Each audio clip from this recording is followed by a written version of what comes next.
hajde i ja da snimim YouTube video. Ono o čemu bih voljela danas da pričam, to je moja trudnoća. Inače se na mom kanalu samo rade treninzi, pa sada morala sam malo da pauziram. Zašto sam izabrala da pričam baš o ovoj temi? To je zato što ja stalno, konstantno tražim žene koje su trudne sa blizancima i to mi toliko znači i uliva mi osjećaj sigurnosti. Tako da sam se odlučila da pričam baš isključivo o ovoj temi, o mom iskustvu. Sada, koga zanima, može da ostane, koga ne. Vidimo se na nekim vežbicama. Ovako, ja sam tu naravno napisala o kojim ću temama da pričam, jer sam naravno prazne glave. Najbolje kad ovako se zapišem. Tako da, ajde da objasnimo kakva je moja zapravo trudnoća. Trudna sam sa jednojajčanim blizancima. Sada sam trenutno u 36. nedelji, 35 punih plus 6 dana. Malo ću ja da seckam ovaj video jer zastajem i jednostavno nisam neki iskusan influencer, da kažem. Više sam onako prirodno, spontano zapucana osoba koja malo treba da razmisli o čemu će da priča. Ovako. Drugo o čemu bi pričala to je kako se stvarno osjećam.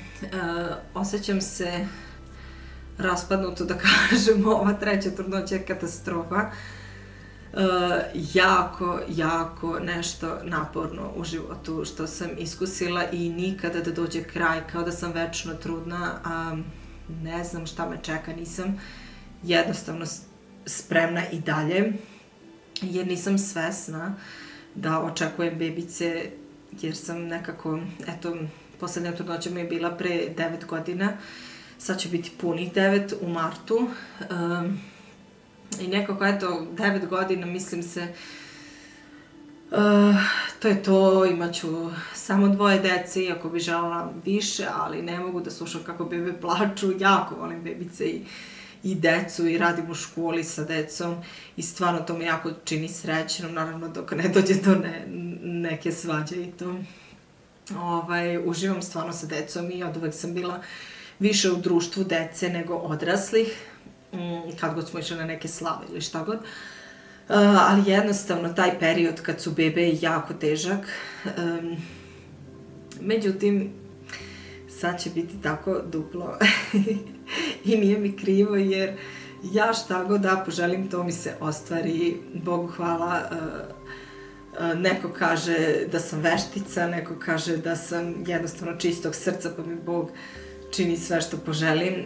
Sada, kako ko misli, nek misli, ja sam pobožna i verujem da je to ovo drugo u pitanju. U poslednje vreme sam stalno gledala sam gledala bliznakinje i uvek sam nekako u pozitivnom smislu zavidela, kao ja, blago njima, volela bih i ja to, ali mislim, naravno da ne mogu to odjednom da stvorim, mislim, neverovatno je i da ostanem trudna, kolike su šanse, kolike su šanse, dovoljno velike ako dovoljno želite to. I baš sam nekako gledala 2 devojčice, jer ja sam sa mojom sestrom jako povezana, naravno i sa bratom sam povezana, imam rođenog brata, ali stvarno kad imate sestru tu vaših godina možete zajedno da razmenjujete garderobu i da izlazite i da imate neke teme o svemu i svačemu i kad ste u vezi i kad pričate o momcima onako mlade i kad ste majke i uvek možete da imate zajedničke teme. Da, i rekla sam baš mojoj ćerki, pre nego što sam ostala trudna, tako sam i uvek govorila, ona se oblači baš obično. I rekla sam, ja ću sebi roditi devojčicu zato što ti nećeš da nosiš ni šnalice, ne mogu ni da ti napravim frizuru, ne mogu ni da ti oblačim haljinice, neke lepe, roze, ni suknice, ni da te modiram. To ja volim njen stil, stvarno volim njen stil i ona je tako posebna i divna i ne bi je menjala, ali nije taj fazon da se tako, kao, jel da, sređuje kao neka mala fenserica. Ja o svemu pričam, samo ne o mom iskustvu u trudnoći. Ajde, dobro, sad ću početi. Kako je bilo, kako sam se osjećala, kako sam se osjećala u prvom mesecu trudnoće. Bila sam jako aktivna, trenirala sam u teretani, radila sam u školi kao profesor sporta sa decom, držala sam školicu sporta, trenirala sam žene na polju i bila sam, znači, jako aktivna, puna adrenalina. Nikada nisam radila tako jak trening snage kao tada u prvom mesecu i baš i moja kuma je isto trudna. Ona je tačnije 38. sada nedelja, ja sam 30, ulazim sutra u 37. Tako da vrlo mala razlika. Ona je isto tako sve imala, znači nalet adrenalina i radila je vrlo jak trening snage kakav ranije nije radila. Tako da ima tu verovatno nešto.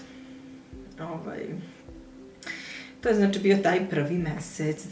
Da, ja znači prvi mesec nisam ni znala da sam trudna, nisam ni drugi mesec znala da sam trudna, ali sam se osjećala jako loše.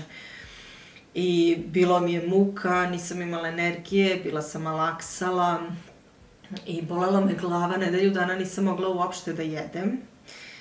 Bila sam na supi i bila tečnost, znači pokrila sam se jorganom preko glave i zakazala sam sve moguće preglede i ispitivanja i prvo sam vadila krv na sve živo, znači samo nisam vadila na ono što je poenta svega toga.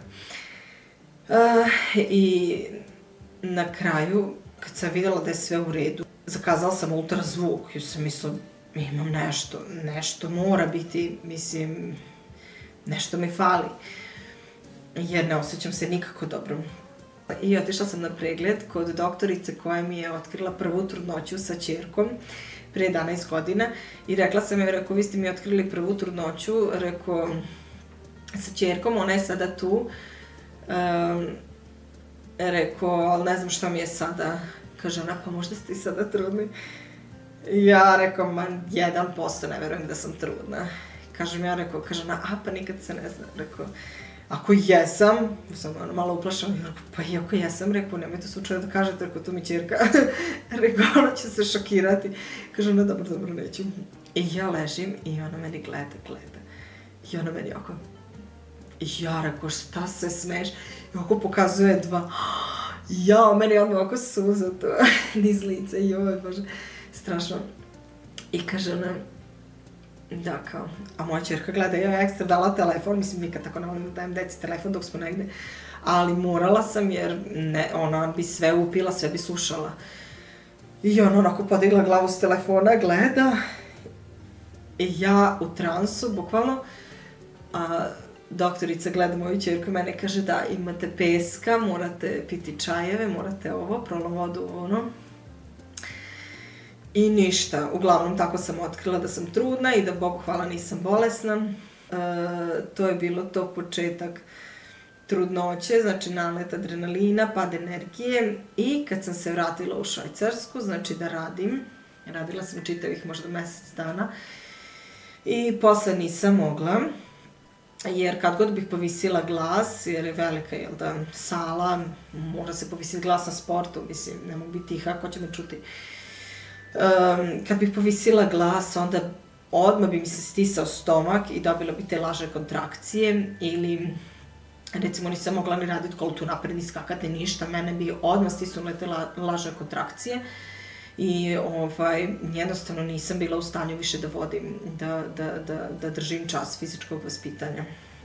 I to sam sve rekla doktorici, ona je rekla, naravno, tebi je svakako rizična trudnoća čim nosiš jednojajčane blizance, tako da dala mi odmah bolovanje. Držala sam i treninge ženama i napolje i u teretani i ja sam imala 4 puta u nedelji treninge snage i kidala sam se u treninge, međutim tada nema šanse, nisam mogla čučanju raditi, tako da sam sve sa svim tim prestala i poželjela sam se doktorici i rekao, ja ne mogu čučuti, znači sve me reže dole, karlica mi se raspada i onda mi ona preporučila pojas. Tako da sam ja imam sada tu, mogu pokazati koji imam pojas. Odlučila sam se za ovaj, znači najobičniji. Ovako se, znači, stavi kako bi podržao stomak. U početku mi, pravo da kažem, nije ništa nešto posebno značio, ali sad pred kraj mi znači. Jedino što sam se zeznula, to je da sam ja taj pojas kupila ovde u Švajcarskoj. Znači, platila sam ga možda 15 puta više nego što bi platila online da sam poručila sa Shine ili Temu, tako da nemojte se zeznuti kao ja. Isti je đavo ko kad poručite gde god za manje pare. Ono što sam radila, jedina aktivnost mi je bila znači šetnja, strogo mirovanje, bila sam na bazenu, plivala i tako to, nisam naravno ni čučala ni ništa, bilo bi mi teško kad bi oprala suđe, bukvalno, znači ne mogu ni da se savijem, ni da čučem, ni ništa. Da, negde, eto, gledajte dok vam je dobro u početku trudnoće da izlazite, da odete na neki odmor kad god možete, jer ja sam eto u 20. nedelji išla, gledala sam da bude neka blizu distanca, otišla sam direkt let do Tivita i tamo ostala u Crnoj Gori, nisam htela da idem za Srbiju jer od Berna do Bazela, Ciriha, Ženeve moram da putujem pa onda avionom do Beograda, pa od Beograda do mog mesta, tako da sam gledala bukvalno da gde sletim, da tu budem i da tu odmorim i prvi put sam bila u Tivtu, oduševila sam se, baš je lijepo bilo, tako da htjela sam i da, eto, izdvojim neko vrijeme sa svojom decom, jer je to naš poslednji izlet gde smo, jel da, zajedno, bez još nekog većeg društva, da im se posvetim, jer to meni baš znači, tako da sam to ostvarila i tu je bila i moja majka i jednostavno tamo sam samo, eto, jedina aktivnost mi je bila šetnja i plivanje u moru. Sva sreća bilo lijepo vreme. Posle, kad sam se ja vratila sa mora, tada sam osjećala toliki hroničan umor. Znači, kad bih napolju prošetala 10 minuta i vratila se u kuću, mene je samo taj vazduh opio i pekle su me oči i mislim i sada i dalje kad tako samo prošetam napolju i uđem u kuću pa ja mogu spavati 3 sata. Jer toliko se iscrpim, toliko me to iscrpi ili ne moram ništa ni raditi, mogu samo sedeti kući i ja sam preumorna. Taj hroničan umor u životu nisam imala. U životu. I eto, to je nešto baš specifično u ovoj trudnoći. Ono što me muči povremeno je gorušica. Tako kad ležim, onda osetim ovde da me se tako peče. Kaže doktorica da bebice imaju kose, sad ne znam kao to može značiti, ne mora. Dobro je kao da se ne jedu citrusi, da se ne legne odmah posle obroka. Sad to nekome znači, nekome ne. Nekome uopšte ne igra ulogu. Ono što me muči je stalno zapušen nos, konstantno imam zapušen nos. Eto, kaže kao u trudnoći, suzokoža u nosu, a tek ne, hormoni su jači i šire krvne sudove i zato, eto, ne možemo normalno ni disati baš u trudnoći. Znači, pored svega još ne može ni disati, strašno. I onda gledam da, znači, koristim taj sprej sa morskom solju, i da koristim ovlaživač vazduha, da bukvalno polusedeći spavam jer ne može drugčije, ali eto, ajde, nećemo se puno žaliti. Trenutno najgore, to sam napisala na papir, trenutno najgore mi je naći položaj da ležim u toku dana i da ležim, jel da, noću kad spavam. U toku dana i noću najbolji i najidealniji položaj za trudnice je levi bok. Zato što ne preporučuje se, ajde, kao može i desni bok, malo da se menja eventualno, ali najidealniji je levi bok. ako se leži na leđima, onda materica pritiska krvne sudove i tu venu kava i onda bebe dobijaju manjak kiseonika i manjak hrane, slabije tu protiče krv, tako da ne preporučuje se baš ležanje na leđima. I ono što je meni pomoglo kod spavanja, uzmem tako jastučić i sam ćoškić od jastuka, pošto mi ne prija ceo jastuk da stavim ispod stomaka sa strane, stavim tu jedan deo ćoškića od jastuka da mi podržava stomak. Prijatnije bude, ne padne stomak, se bojim da mi popuca kad padne, jednostavno ne bude prijatno. Ako ležim na desnom boku, meni generalno desni bok nekad odgovara, ali uglavnom mi ne odgovara jer krenu mi kontrakcije, ne znam iz kog razloga, pojma nemam. To još nisam ustanovila, niko ne zna. Ali imam osjećaj kao da mi se nešto zaplete. I onda ne mogu na desnom boku da ležim, na leđima nema šanse, ostajem bez daha, tako da na levom boku ležim, ali me krene peći. Sve me krene peći noga i ta strana i ceo bok.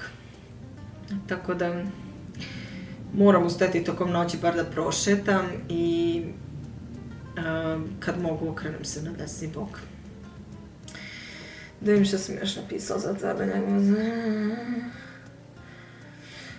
Da, kako sam se negovala tokom trudnoće, jako lijepo sam se negovala i mazala kokosovim uljem, kao i u prve 2 trudnoće i sve je bilo super do tada dok mi nije ponestalo kokosovog ulja.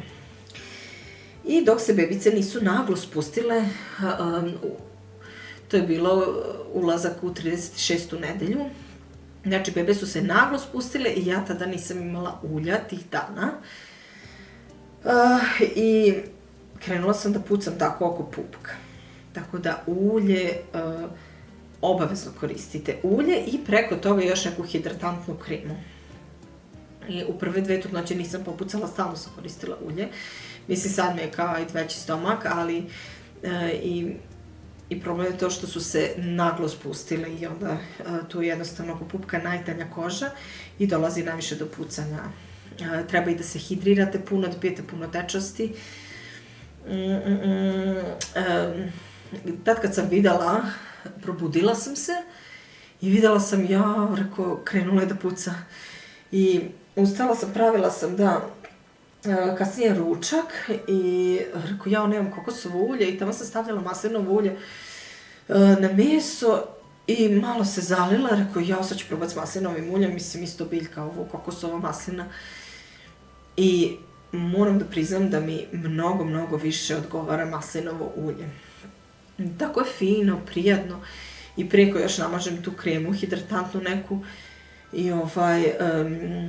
i ono što mi se više sviđa kod maslinovog ulja nema miris kao kod kokosovog. I kokosovo uđe u odeću i onda se baš onako osjeti i kad se opere odeća ne može lepo da miriše kao ranije. Tako da preporučila bi maslinovo ulje. I čini mi se kao da mi se sad malo smanjilo te crtice od maslinovog ulja, kao da su nekako se stopile sa mojom bojom kože. Nije toliko ni strašno. Da.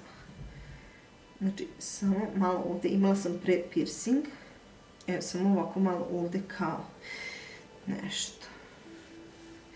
Inače, sve sa Helenke ovako iskidala i gumu sam prekrenula, izrezala. Šta da radim? I htjela bih da pričam o tome kako sam psihički ostala stabilna, s obzirom da uglavnom sam stalno u kući, ne idem nigde, a odem eventualno napolje malo prošetam i to je to. Ono što me bukvalno spasilo, to je da sam u početku trudnoće upisala kurs nemačkog jezika i tu sam online, bila aktivna 3 puta u nedelji i družila se i pričala i učila i radila domaći u slobodno vreme. Nisam se nešto puno družila sa prijateljima, nisam imala nešto socijalni život posebno, jer ja takav sam tip ličnosti da se ja prva retko javim, čak mogu da neko tu nešto organizuje, imala sam baby shower druženje i tako to, a i rođendane tu i porodica od mog muža je dolazila baš često svake nedelje i to, ali ovako neko druženje sa drugim ljudima retko. Tako da šta me psihičko održavalo stabilnom s obzirom da sam se toliko primirila u odnosu na period pre trudnoće. To je molitva, Biblija, psaltir, tu sam nalazila mir, spas i nekako smirenje i baš sam zadovoljna kako sam psihički stabilna, moram da priznam. Dobro, to je to. Mislim da sam sve odavde što sam napisala rekla i eto, ako želite nešto još da čujete o mom iskustvu, ako će vam nešto značiti, slobodno napišite u komentarima šta biste voljeli da znate ili kako će proteći porođaj i kako će biti s bebicama. Mislim, ja ne znam kada ću ja sledeći put uzeti da snimam, ali je to baš je lepo ovako kad se malo ispričam sama sa sobom. Tako da čujemo se kad budemo pričali o nekoj drugoj temi. Pišite mi teme, to može biti nešto vezano i za treninge, za ishranu, za bebice. Imala sam, znači, i pre ove trudnoće sam imala još 2. Kao što sam rekla, ćerka ima 11 godina, sin će sada u martu 9, tako da šta god vas zanima, slobodno me pitajte. Ćao.